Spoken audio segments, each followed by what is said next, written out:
జయశంకర్ భూపాలపల్లి జిల్లాలో సోమవారం జరగనున్న సీఎం రేవంత్ రెడ్డి భారీ బహిరంగ సభ ఏర్పాట్లను మంత్రులు శ్రీధర్బాబు తుమ్మల నాగేశ్వరరావు పరిశీలించారు. సభా ప్రాంగణంలో నిర్మిస్తున్న భారీ వేదిక, ఎల్ఈడీ స్క్రీన్లు, ఇతర సౌకర్యాలను మంత్రులు పరిశీలించారు.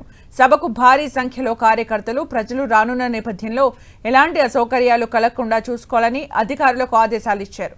ముందుగా ముఖ్యమంత్రి రేవంత్ రెడ్డి మేడిగడ్డ ప్రాజెక్టును సందర్శించి భారీ బహిరంగ సభకు హాజరవుతారని మంత్రి శ్రీధర్బాబు తెలిపారు. మేడిగడ్డ బ్యారేజ్ని వాడుకలోకి తెస్తామని స్పష్టం చేశారు. భయపడతలేదు. నిన్నొచ్చి కొంతమంది ఏదో మాట్లాడిపోయినారు, మొన్న ఇంకో అతను మాట్లాడిపోయాడు.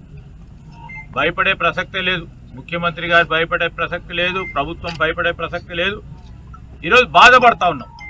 ప్రజాధనానికి సంబంధించి 1,00,000 కోట్లు నిరుపయోగంగా నీళ్ళ పాలైపోయిందని బాధపడతా ఉన్నాం. దాన్ని ఏ విధంగా ఉపయోగించుకోవాలని ఆలోచన చేస్తూ ఉన్నాం.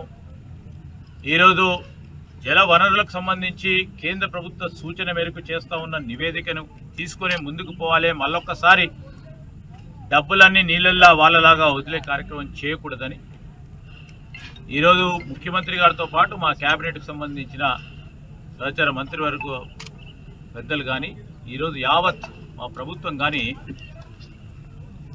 ఇంత పెద్ద ఎత్తున వారు